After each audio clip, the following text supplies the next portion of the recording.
Rich dad poor dad book ಅಲ್ಲಿ ಒಂದು line ಇದೆ, ನೀವು ದುಡ್ಗೋಸ್ಕರ ಕೆಲಸ ಮಾಡ್ತೀರಾ ಇಲ್ಲ ದುಡ್ಡು ನಿಮ್ಗೋಸ್ಕರ ಕೆಲಸ ಮಾಡುತ್ತಾ? ಇದಕ್ಕೆ ಆನ್ಸರ್ ಕೊಟ್ರೆ ನಿಮ್ ಫ್ಯೂಚರ್ ಡಿಸೈಡ್ ಆಗುತ್ತೆ. ಈಗ ಒಂದು ಹುಡುಗ ಇದ್ದಾನೆ ಅನ್ಕೊಳ್ಳೋಣ, ಅವನ ಲೈಫಲ್ಲಿ 2 ಡಿಫ್ರೆಂಟ್ ಫಾದರ್ಸ್ ಇರ್ತಾರೆ. ಒಂದು ಅವರ ಪೂರ್ ಡ್ಯಾಡ್ ಹೇಳ್ತಾರೆ ಸ್ಟಡಿ ವೆಲ್, ಮಾರ್ಕ್ಸ್ ತಗೋ, ಗುಡ್ ಜಾಬ್ ಸಿಗುತ್ತೆ ಅಂತ.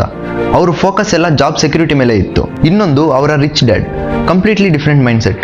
ಅವ್ರು ಹೇಳಿದ್ರು ಮಾರ್ಕ್ಸ್ ಇಂಪಾರ್ಟೆಂಟ್ ಅಲ್ಲ, ಮನಿನ ಅಂಡರ್ಸ್ಟ್ಯಾಂಡ್ ಮಾಡ್ಕೊಳೋದು ಇಂಪಾರ್ಟೆಂಟ್. ಅವರು ಆಲ್ವೇಸ್ ಹೇಳ್ತಾರೆ build assets, not just career. Example ಹೇಳ್ಬೇಕು ಅಂದ್ರೆ ಪೂರ್ ಡ್ಯಾಡ್ ಮೈಂಡ್ ಸೆಟ್ ಅಲ್ಲಿ ಸ್ಯಾಲ್ರಿ ಬಂದ್ರೆ ಫೋನ್, ಕಾರ್ ತರ ಥಿಂಗ್ಸ್ ಮೇಲೆ ಸ್ಪೆಂಡ್ ಮಾಡ್ತಾರೆ. But rich dad mind set ಅಲ್ಲಿ ಅದೇ ಮನಿನ ಸ್ಟಾಕ್ಸ್, ಬಿಸ್ನೆಸ್, ಅವರು ರಿಯಲ್ ಎಸ್ಟೇಟ್ ಅಲ್ಲಿ ಇನ್ವೆಸ್ಟ್ ಮಾಡ್ತಾರೆ. ಡಿಫ್ರೆಂಟ್ ನೋಡಕ್ಕೆ ಚಿಕ್ಕದನ್ಸುತ್ತೆ, ಆದ್ರೆ ರಿಸಲ್ಟ್ಸ್ ತುಂಬಾ ದೊಡ್ಡದು.